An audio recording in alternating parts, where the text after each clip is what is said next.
ایک دفعہ سیدنا عیسیٰ علیہ نبینا علیہ الصلوۃ والسلام دریا کے کنارے کنارے جا رہے تھے.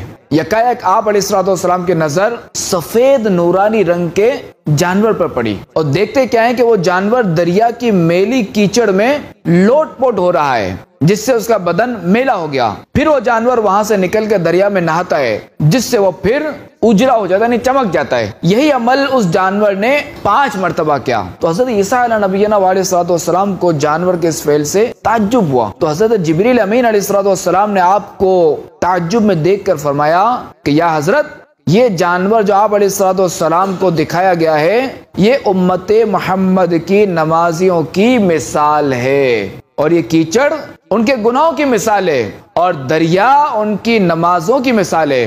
یہ کیچڑ میں لوٹا اور نہا کر پاک و صاف ہو گیا. اسی طرح امت محمدیہ کے گناہگار ان 5 نمازوں کے سبب اپنے گناہوں سے پاک و صاف ہو جائیں گے.